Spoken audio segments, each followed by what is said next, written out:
Zara Zuzaia, arratsaldeon. Arratsaldeon. Eta eskerrik asko, eta zorionak, abesti dotore horrengatik. Ze esan dut nik, galdera asko uzten ditu airean, ezta? No se deduzco que estar bien, estar mal, está bien. Barrura begiratu duzu oraingoan ere, ezta, letra honekin? Bai, esan duzu, nire letrak izaten dira normalean, barrura begira egindakoak. Eta kasu honetan, niretzat igual izan da letra zintzuena, edo gehien ireki naizen momentua idazten nuen horretan, eta beldur pixka bat baita eragin dit. Biluztearen agenda horrean horrek beldurtzen zaitu?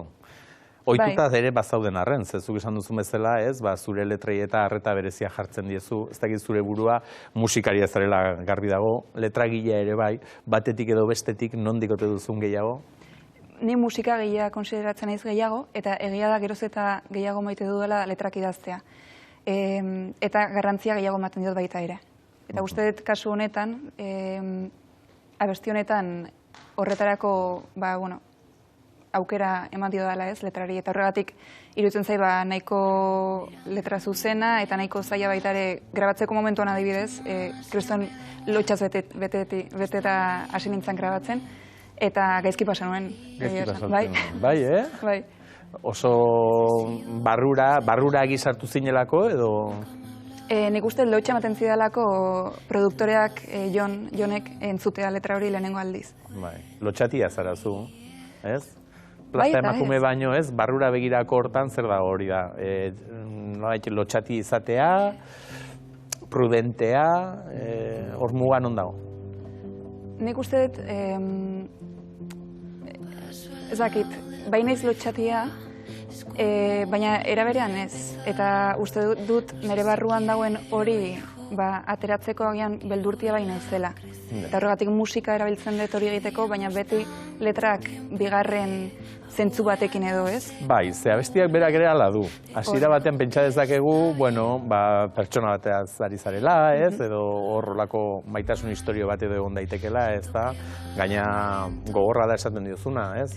Iraganean behintzat negar egin arazten zen idan. Orain, pertsona bati hori izatea ere, bada, ez? Esatearena, lehen gure aretzan erresa, negar egin arazten zen idan, orain hori ere ez. Bai. Eta egia da, ni agian naiz oso konstiente orain, genuen garaian bai, baina orain ja ez, baina jendeak entzuten duenean, bai sentitzen dugu, ostras, lehenengo ondo zaude, eta gero pixka gogorra da ez, esaten duzun guzti hori. Baina gero eraberean abestiaren bukaeran bai azaltzen dut. Hor azaltzen delako misti zein den. Bai. Edo zein zen. Bai, zein zen, ze gaur konturatu naiz, ja, ez da bizirik egongo. Ez da bizirik egongo. Baina zu bai zaude bizirik ari esker? Bai, metafora baten bidez azalutako zehose, baina bai, horrela da. Arek zuri bizitza salbatu zizun, eta bizitza salbatzeko modu asko dagoelako, ez? Hori da. Eta txakurrak ere, jakin badakigu laguntzaile direnean, ez? Alaxe ibiltzen direla, erreskate konduetan eta, baina erreskate hori metaforikoa izan zen zure kasuan, ez eta txakur bat ere tartean egon. Bai, guztiz, ondo esan duzu. Gauza, izan zen 15 urterekin joan nintzela Inglaterrara, eta bertan negoen familian ez duen aurkitu, oso egoera zailak bizi izan dituen, eta lagun bakarra edo, babes bakarra sentitu nuen txakur horretan, etxe horretan zegoen txakur horretan misti izena zuen, eta esaten dut ez, letran, ze gaizki izango dezulako inoiz esan ze bizi izan zenun edo ze ikusi zenun, ez? Eta,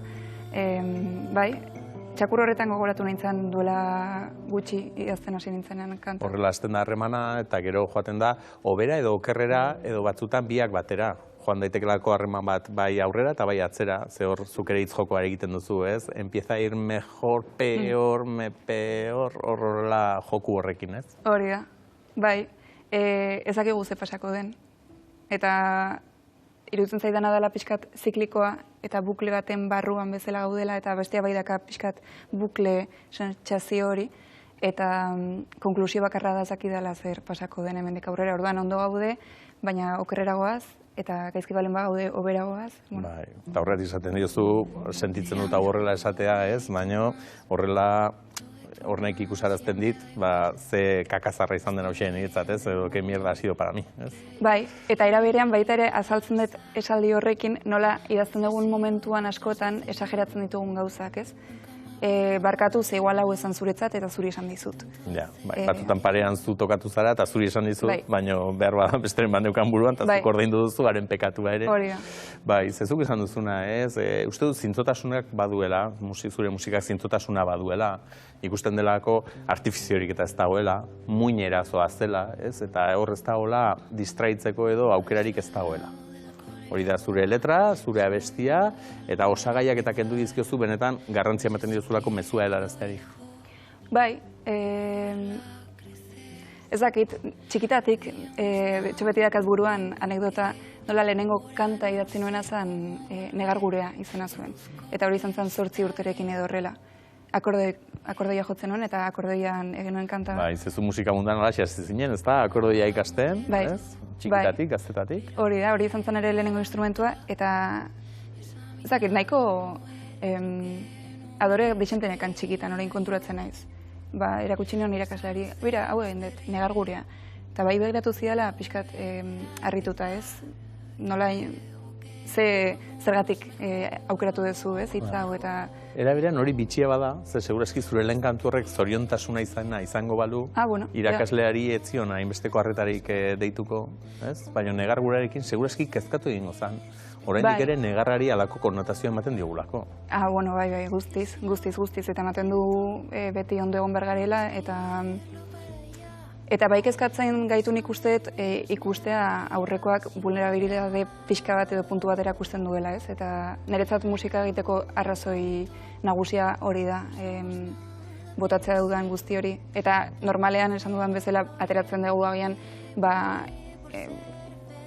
ez dakit, itzalak, ez gure itzalak ateratzen ditugu, agian beste zatia baino. Baina, bueno,